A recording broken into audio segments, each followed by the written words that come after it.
আসসালামু আলাইকুম। আশা করি সবাই ভালো আছেন। দেশের 495টি উপজেলা ভ্রমণের অংশ হিসেবে আমি এখন আছি আমার 61তম উপজেলা নারায়ণগঞ্জের বন্দরে। তো চলেন শুরু করি। বন্দর আয়তনে নারায়ণগঞ্জের সবচেয়ে ছোট উপজেলা। শীতলক্ষ্যা, ধলেশ্বরী ও ব্রহ্মপুত্র নদী বেষ্টিত এই উপজেলাটি। শীতলক্ষ্যা নদী একে পশ্চিম দিকে নারায়ণগঞ্জ সদর উপজেলা থেকে, ধলেশ্বরী নদী দক্ষিণ দিকে একে মুন্সিগঞ্জ সদর উপজেলা থেকে এবং ব্রহ্মপুত্র নদী পূর্ব দিকে একে সোনারগাঁও উপজেলা থেকে আলাদা করেছে। উপজেলাটির উত্তর দিকে রয়েছে ঢাকা-চট্টগ্রাম মহাসড়ক। যোগাযোগ ব্যবস্থার এই সুবিধার জন্য প্রাচীনকাল থেকেই উপজেলাটি ব্যবসা বাণিজ্যের জন্য প্রসিদ্ধ। আর শীতলক্ষ্যা নদীর পাড়ে গড়ে ওঠা প্রাচীন নদীবন্দর থেকেই উপজেলাটির নামকরণ হয় বন্দর। এখানে রয়েছে অসংখ্য প্রাচীন নিদর্শন এবং ঐতিহাসিক স্থাপনা। আজকের ভিডিওতে ঘুরে দেখব বন্দর উপজেলার কয়েকটি ঐতিহ্যবাহী নদী বিধৌত উপজেলার নদীর পাড়, আর ঘোরাঘুরির ফাঁকে খাওয়া দাওয়া করবো এখানকার জনপ্রিয় কিছু জায়গায়। ভিডিওটি লাস্ট পর্যন্ত দেখবেন, কারণ পুরো ভিডিওটি করতে আমাকে 2 বার আসতে হয়েছিল এই উপজেলায়, তাও ঠিক 9 মাস পর। আর ভিডিওটি ভালো লাগলে অবশ্যই চ্যানেলটি সাবস্ক্রাইব করতে ভুলবেন না।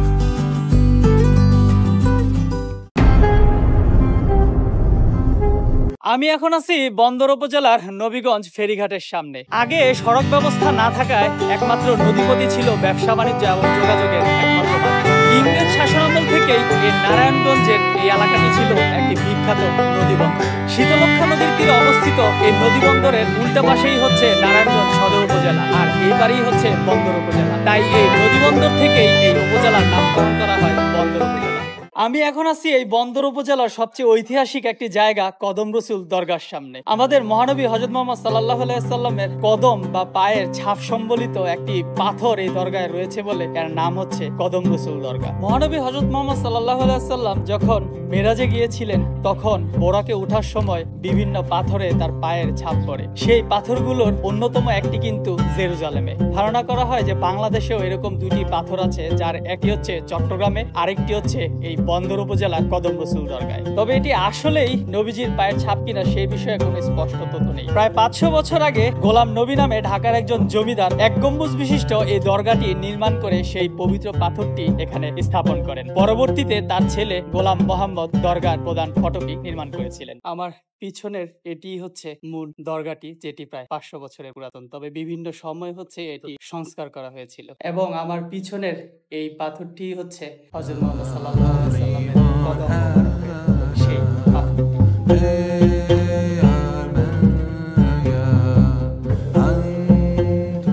কদম রসুল দরগা থেকে আমি চলে আসলাম বন্দর উপজেলার আরেকটি ঐতিহাসিক মুসলিম স্থাপনার সামনে। এটি হচ্ছে 1 গম্বুজ বিশিষ্ট বন্দর শাহী মসজিদ। 600 বছর পুরাতন এই মসজিদটি নির্মাণ করেছিলেন সুলতান মাহমুদ শাহের পুত্র আবু মুজাফফর আলাউদ্দিন ফতেহ শাহ, হিজরি 886 সালে এবং ইংরেজি 1481 সালে। এই পুরাতন মসজিদটির ঠিক মাঝ দরজা বরাবর একটি পুরাতন শিলালিপি রয়েছে, যেখানে আসলে আরবিতে এটির নির্মাণ সাল এবং নির্মাতা সম্পর্কে উল্লেখ রয়েছে। তবে পুরাতন এই মসজিদটিতে 1997 সালের পর থেকে আর নামাজ আদায় হয় না। পাশেই নতুন করে একটি মসজিদ নির্মাণ করা হয়েছে, সেটি জামে মসজিদ হিসেবে ব্যবহৃত হচ্ছে। এই মসজিদের পাশেই অবস্থিত আরেকটি পুরাতন মসজিদ বাবা সালে মসজিদ দেখে আমার পরবর্তী গন্তব্য হবে সোনাকান্দা দুর্গ। বন্দর শাহী মসজিদ থেকে আমি চলে আসছি এই উপজেলার সবচেয়ে প্রাচীনতম একটি নিদর্শন সোনাকান্দা দুর্গে। এটি প্রায় 450 বছর আগে ধারণা করা হয় মীর জুমলা, যে বাংলার সুবেদার ছিলেন, তিনি নির্মাণ করেছিলেন।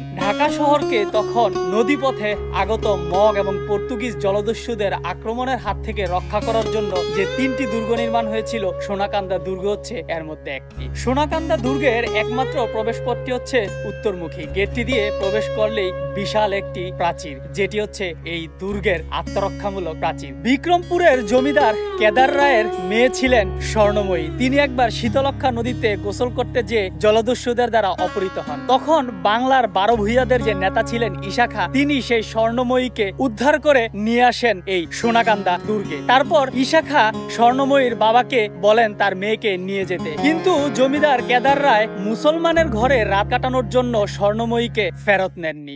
তখন রাজকুমারী এই সোনাকান্দা দুর্গে প্রচুর কেঁদেছিলেন, আর তারপর থেকেই এই দুর্গের নাম হয় সোনাকান্দা দুর্গ। হাজীগঞ্জ দুর্গের মতো এই সোনাকান্দা দুর্গের 4 কোণায় রয়েছে 4টি উঁচু প্ল্যাটফর্ম, যেখানে আসলে সৈন্যদের সবসময় পাহারা দিয়ে রাখা হতো বন্দুক হাতে। আমার পিছনের এই ছোট কক্ষ বা বুরুজ, যেটাই আমরা বলি না কেন, পুরো দুর্গের 4 কোণায় 4টি এরকম স্থান আছে যেখানে আসলে পাহারাদাররা বন্দুক দিয়ে দাঁড়িয়ে থাকতো। যে ছোট ছিদ্রগুলো দেখা যাচ্ছে, এই ছিদ্রগুলো দিয়ে তাক করা থাকতো তাদের বন্দুকগুলো। দুর্গটির ভেতরে কোনো স্থাপনা না থাকলেও দুর্গের সবচেয়ে আকর্ষণীয় অংশটি হচ্ছে এর প্রাচীরের পশ্চিম দিকের উঁচু প্ল্যাটফর্মটি। দুর্গের পশ্চিম দিকে রয়েছে একটি 25 ধাপ সিঁড়ি, এবং সেই সিঁড়ি দিয়েই উঠে যাবেন একটি উঁচু প্ল্যাটফর্মে, যেটিকে বলা হয় এই সোনাকান্দা দুর্গের কামান প্ল্যাটফর্ম। এবং এটি মোগলদের নির্মিত জলদুর্গের একটি অন্যতম বৈশিষ্ট্য। আমি এখন কামান প্ল্যাটফর্মের মাঝে দাঁড়িয়ে আছি, এবং এই কামান প্ল্যাটফর্মে বিশাল একটি কামান ঠিক আমার পিছনে পশ্চিম দিকে তাক করা থাকতো শত্রুপক্ষের দিকে, যাতে শীতলক্ষা নদী দিয়ে আগত মগ এবং পর্তুগিজ জলদস্যুদের আক্রমণ থেকে রক্ষা করা যায়। শীতলক্ষা নদী কিন্তু তখনকার সময়ে এই প্ল্যাটফর্মের ঠিক পাশ দিয়েই বয়ে যেত, যদিও কালের বিবর্তনে এখন নদী অনেকটাই দূরে চলে গিয়েছে। প্ল্যাটফর্মটি নিচে দাঁড়িয়ে ওপরের দিকে তাকালেই এর উচ্চতা অনুভব করা যায়। কামান প্ল্যাটফর্মটি টিকে থাকলেও মীর জুমলার সেই কামানটি কিন্তু এই দুর্গে এখন আর নেই।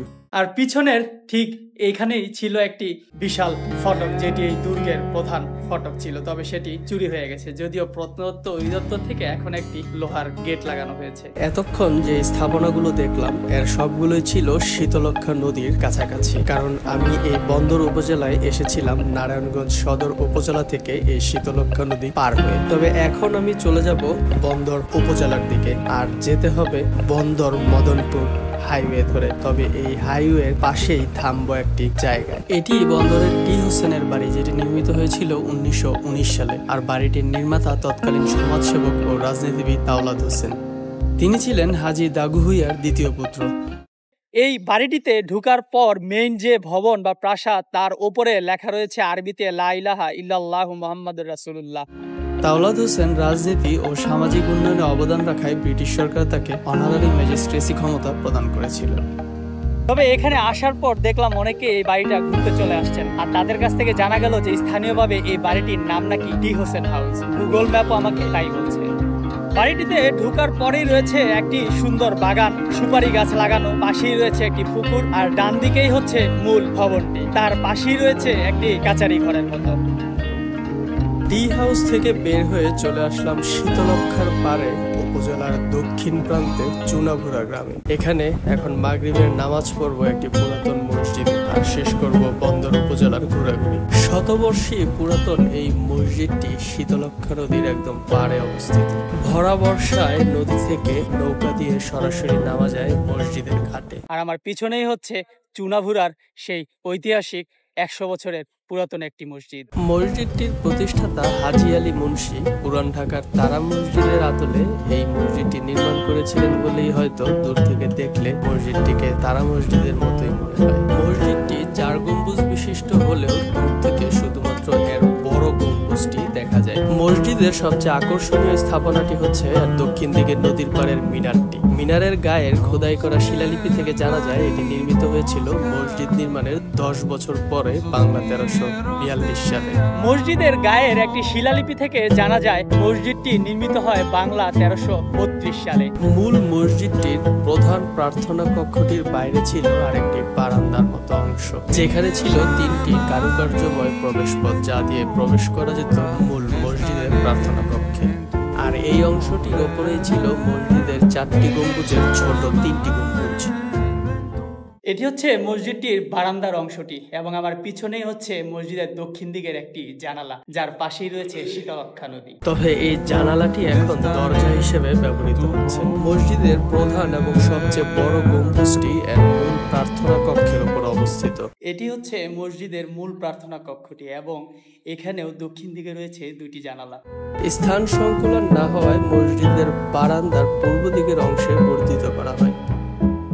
আমার পিছনের মসজিদের এই অংশটি নির্মাণ করা হয়েছিল 1332 সালে, আর আমি এখন যেই জায়গাটিতে দাঁড়ানো মসজিদের এই পিছনের অংশটি কিন্তু নির্মাণ করা হয় পরে। বন্দর উপজেলা ঘোরাঘুরি শেষ করে প্রথমে গিয়েছিলাম বুরুন্ডি বাজারে আসলামের বিরিয়ানি খেতে, কিন্তু না পেয়ে মন খারাপ হয়ে গেল যে বন্দর উপজেলায় গিয়ে আমার তাহলে কোথাও খাওয়া হবে না।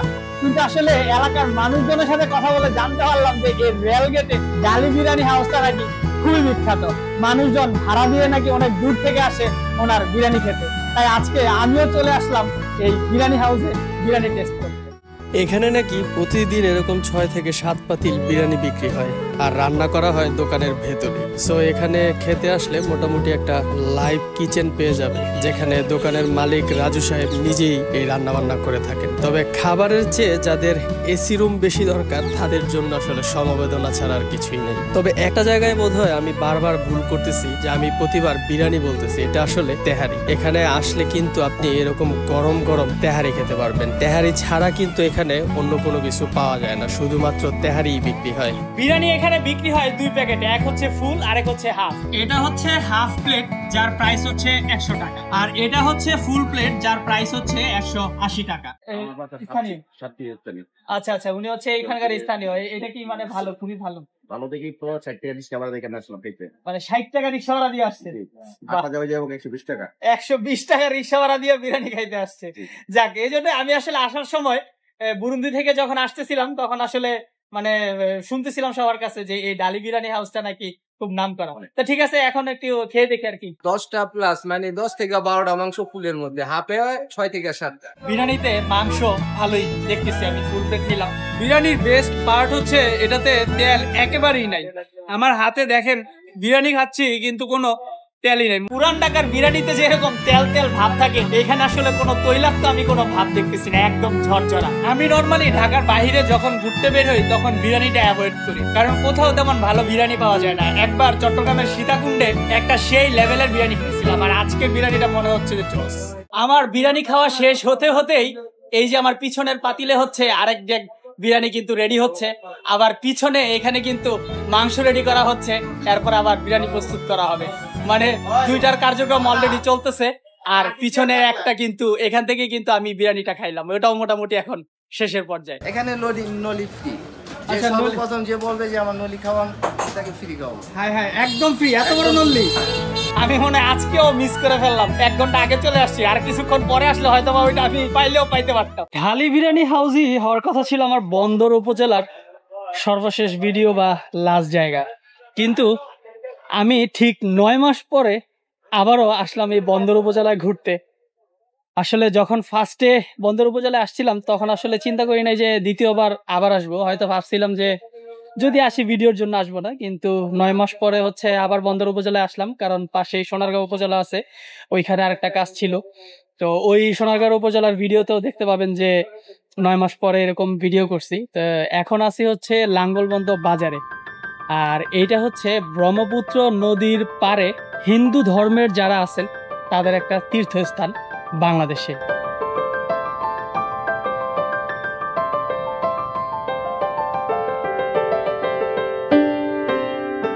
তা আমি এখন আছি হচ্ছে এই লাঙ্গলবন্দ রাজঘাটের সামনে। এটা হচ্ছে একটা স্নান ঘাট।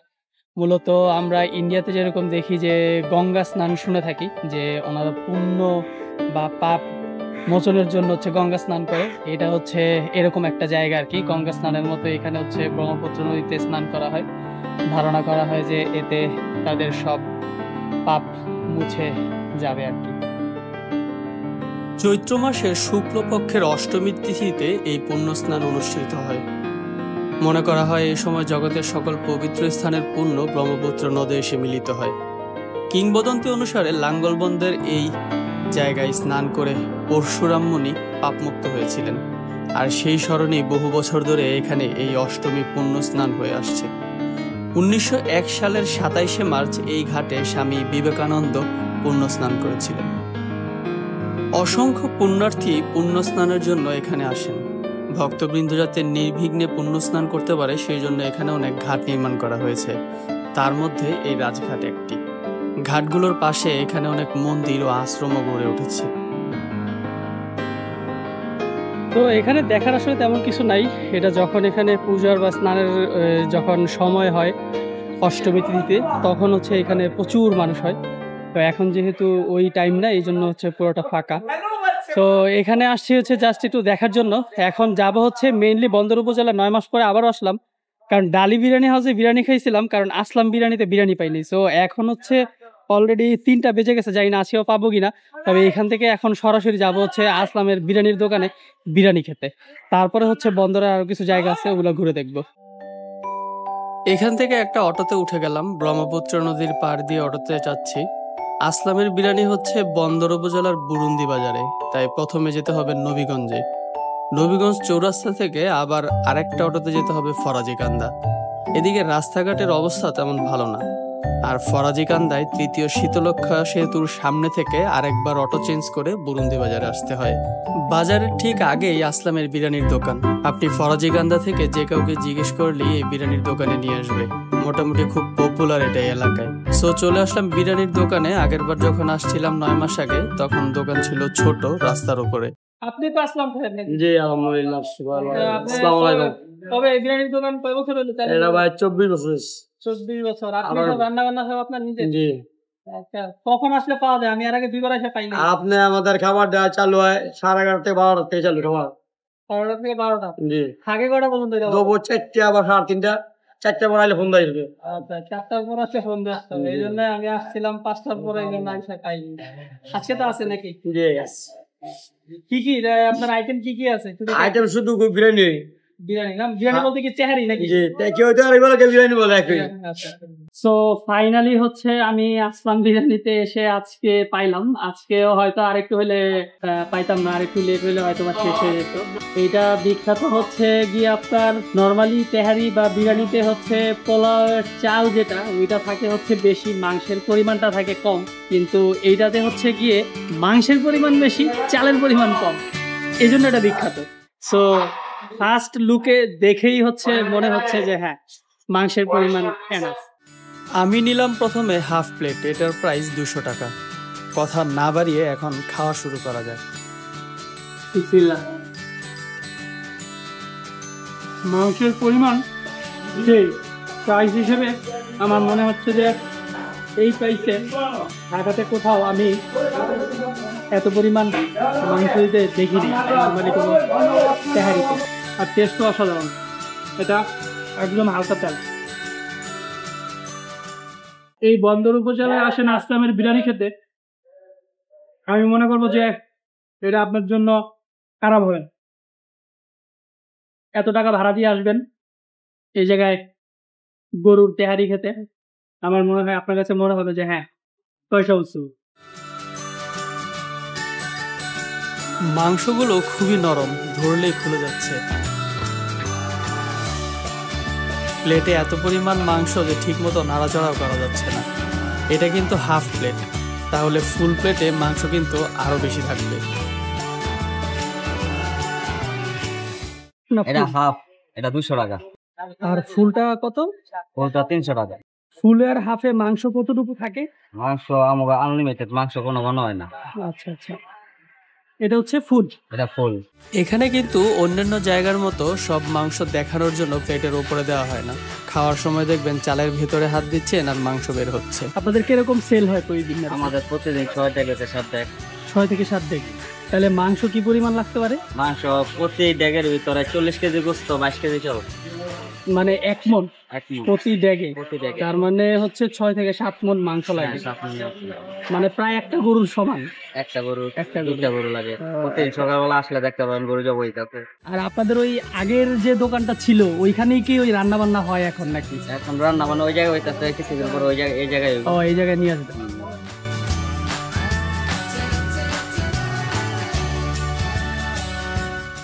ভাই কোত্থেকে আসছেন খাইতে? মুন্সিগঞ্জ থেকে এসেছি। মুন্সিগঞ্জ সদর থেকে। ও, খাবার কেমন লাগলো? মাশাআল্লাহ। আমি কি প্রায় আসেন নাকি? না, আজকে প্রথম। ও, প্রথম। আপনার কি মনে হয় যে খায়া মনে হয়েছে যে এরপরে আর আসবেন? হ্যাঁ, আসা যায়, খাবারের মান ভালো আছে।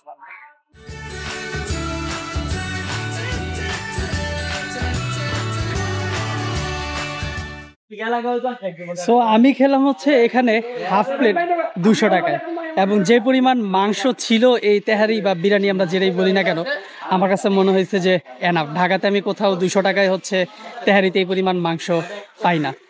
সো কেউ আর মনে করবেন না যে আমাকেই হচ্ছে মাংসটা এত বেশি পরিমাণে দিই, সবার জন্যই হচ্ছে একই পরিমাণ। সো এই ছিল হচ্ছে আসলামের বিরিয়ানি।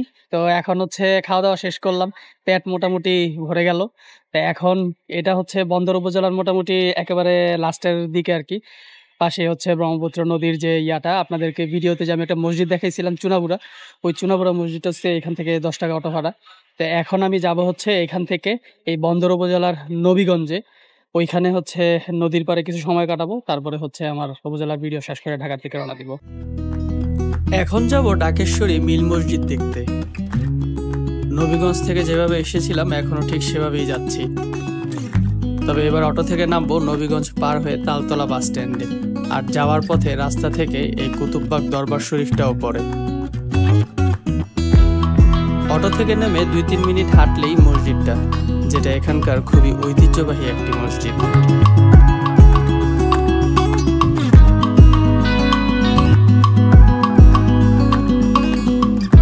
সো চলে আসলাম হচ্ছে এই বন্দর উপজেলায় আরেকটি সুন্দর ঐতিহাসিক এবং 100 বছরের পুরাতন মসজিদ। এটা হচ্ছে ডাকেশ্বরী মিল মসজিদ। আমার ঠিক পিছনেই হচ্ছে সেই ঐতিহাসিক মসজিদটা। এখন এখানে হচ্ছে আসরের নামাজ পড়ব, তারপরে হচ্ছে মসজিদটা একটু ঘুরে দেখব। 3 গম্বুজ বিশিষ্ট এই মসজিদটি বাংলাদেশের অন্যান্য পুরাতন ঐতিহাসিক মসজিদগুলোর মতো কোনো জমিদার বা সুফি সাধক কর্তৃক নির্মিত হয়নি। নামাজ পড়া শেষ করে এখানকার একজন মুরব্বীর সাথে দেখা হয়ে গেল, যিনি এই মসজিদ নির্মাণের কিছুটা ইতিহাস শোনালেন। আর ছোটকাল থেকে আমরা এই মসজিদ এমন দেখতেছি, একেবারে ছোট থেকে আমরা যখন এরকম ছোট 5-6 বছর বয়স এখানে মক্তবে পড়তাম, তো তখন যেরকম ছিল এখন এরকমই আছে। তো ওই যে মসজিদের যে ওই অংশটা একটু দেখেন, ওই যে সামনের অংশটা আর কি, এই এক ভদ্রলোক, ওনার নাম, ওনার বাড়ি পাশের মহল্লা নক্ষণখোলা, ওনার নাম লক্ষণখোলা হাজী সফর সাউদ ওনার নাম।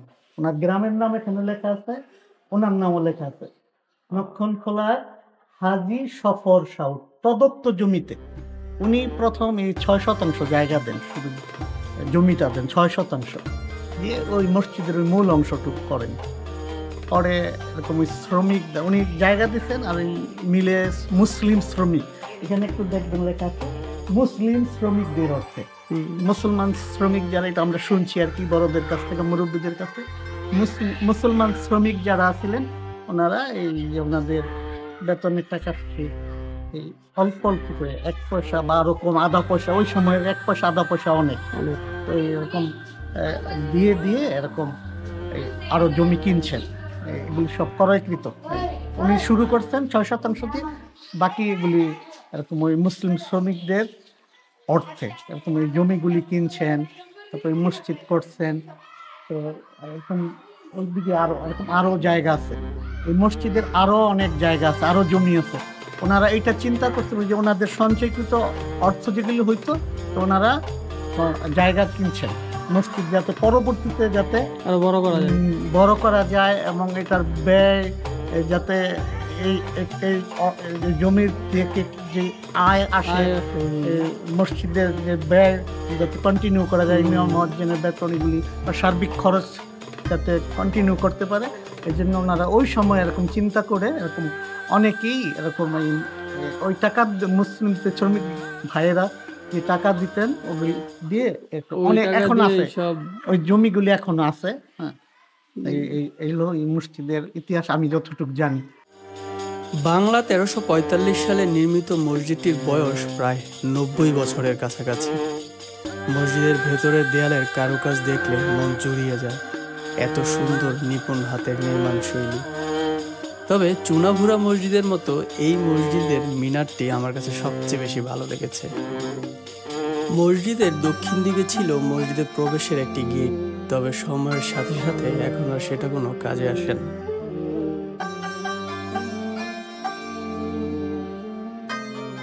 মসজিদের ঠিক পূর্ব দিকেই হচ্ছে একটা ঈদগাঁও করা হয়েছে।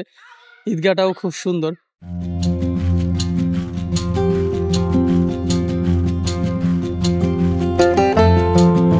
তো এখানে হচ্ছে বিকালবেলা ছেলেমেয়েরা খেলাধুলা করতেছে।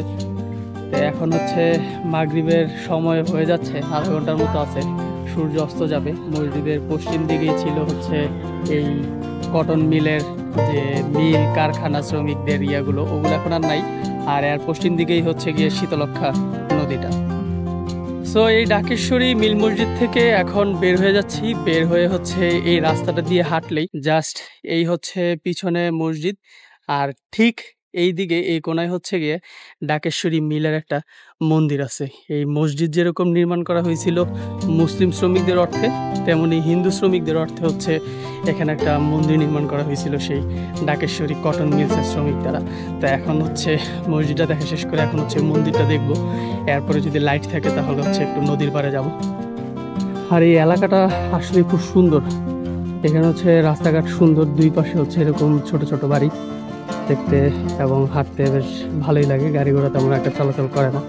আপনি যদি এখানে মেন রাস্তা থেকে আসতে যান তাহলে হচ্ছে রিজার্ভ অটো নিয়ে আসতে হবে, 20 টাকা ভাড়া নেবে আর কি। আমি হেঁটেই আসছি, এখন আবার হেঁটেই যাচ্ছি।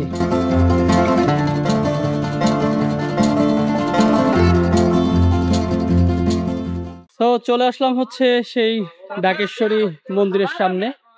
আমার পিছনেই হচ্ছে সেই পুরাতন মন্দিরটা। ভাওয়ালের রাজা রমেন্দ্র নারায়ণ রায় চৌধুরী কর্তৃক এই মন্দিরের ভিত্তিপ্রস্তর স্থাপিত হয়েছিল বাংলা 1348 সালে, আর এটি নির্মিত হয় ঠিক 9 বছর পর বাংলা 1357 সালে। শ্রী মদন বিশ্বাস, যুধিষ্ঠির বিশ্বাস ও দণ্ডধর বিশ্বাস তাদের মায়ের স্মৃতি রক্ষার্থে নির্মিত এই মন্দিরের জন্য জায়গা দিয়েছিলেন। পাশে একটি আশ্রম আছে।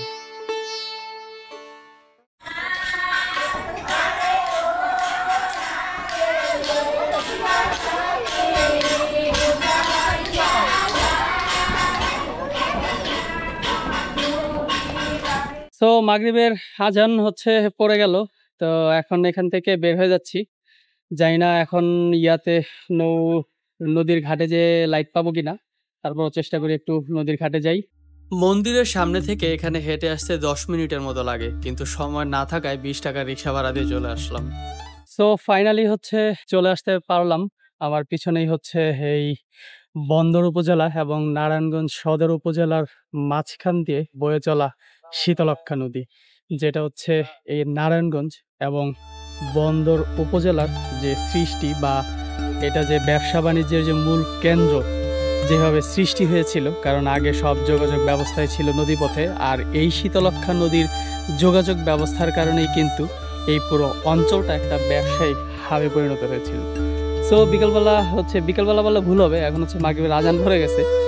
তো মোটামুটি লাইট আছে, একটু এখানে নদীর পাড়ে ভালোই বাতাস আছে, তবে এখানে বেশিক্ষণ ওয়েট করতে পারবো না, কারণ মাগরিবের নামাজ পড়তে হবে। সো নদীর ঘাট থেকে নামাজ পড়ে চলে আসলাম হচ্ছে দক্ষিণ লক্ষণখোলা। আর অন্ধকার যেহেতু, এই জন্য এখন দেখাইতে পারতেছি না। সামনে হচ্ছে একটা দোতলা স্কুলের ঠিক উল্টা পাশে হচ্ছে একটা 4তলা বিল্ডিং। 4তলা বিল্ডিং এর নিচতলাই হচ্ছে এখানকার একটা ফলের জুসের দোকান। এটা হচ্ছে রুহুল আমিন ভাইয়ের তালের বিচির শরবতের দোকান। এটা এই বন্দর উপজেলার ভিতরে এবং আশপাশের যত এলাকার মানুষজন আছে তারাও বেশ এটার নাম ডাক জানে। সো খেতে চলে আসলাম এখানে। তবে এখানে আসলে যেটা মনে রাখবেন যে এই রুহুল আমিন ভাইয়ের দোকানটা হচ্ছে এই যে আমার পিছনে রুহুল আমিন ভাই কাজ করতেছে, যাকে দেখতে পাচ্ছেন, ওনার দোকানটা উনি হচ্ছে গিয়ে এটার প্রথম শুরু করছে। কিন্তু এখানে আরো 3-4টা দোকান আছে, তো আসলে একটু ভালো করে জিজ্ঞেস করে নিবেন। কিন্তু সমস্যা হচ্ছে ওনার দোকানে কোনো সাইনবোর্ড নাই, মানুষের কাছে জিজ্ঞেস করলেই হচ্ছে সবাই দেখায় দিবে। ভাই কি রেগুলার খান নাকি এটা? হ্যাঁ, আমরা মাঝে মধ্যে ভাই খাই। গরম লাগলে আমরা আমাদের রুহুল আমিন ভাইয়ের দোকানে যাবো। আচ্ছা, এটা কি সেই জিনিস না? হ্যাঁ, সেই জিনিস, মানে গরমে আমাদের অনেক তৃষ্ণা মিঠায়। আমরা না এই অত্র অঞ্চলের বন্দর থানা বা বয়সিদ্দিরগঞ্জ থানার অনেক মানুষ এই জায়গায় আছে। এই হচ্ছে রুহুল আমিন ভাইয়ের সেই বিখ্যাত তালের বিচির শরবত। নিয়ে নিলাম, আমি একটু খাই।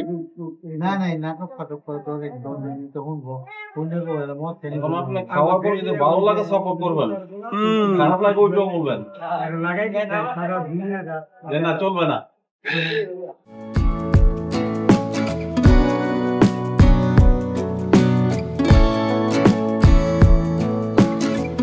না, এটা আসলে আমি 2-3 সিপ নিলাম, এটা খারাপ লাগার আমি কোনো কারণ খুঁজে পাচ্ছি না। কারণ এটা হচ্ছে তালের যে ভিতরে যে 4-3টা গোল গোল থাকে, ওইটা দিয়ে হচ্ছে, ওই বিচিটা দিয়ে হচ্ছে এই শরবতটা বানানো। সো এটার টেস্ট হচ্ছে ইউনিক, অত বেশি পরিমাণ সুইট না, একদম মডারেট একটা হচ্ছে সুগার লেভেল, এই জন্য খুব ভালো লাগে। আর গরমের দিন এখন, ঠান্ডা, ফ্রিজের ঠান্ডা একদম সেই, একদম দিল ঠান্ডা করা, আসলেই জিনিসটা জোস। আপনারা ভালো জিনিস বানাইছেন।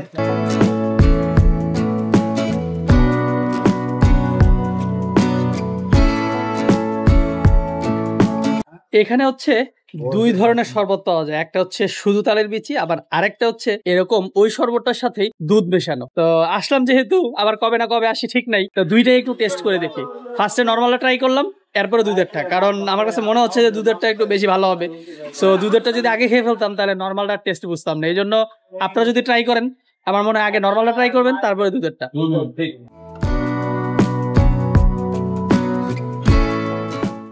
ওয়াও, দুধ দিলে তো মজা লাগে তাহলে শরবত, জানতাম না, এটা খাওয়ার পরে বুঝতেছি এখন।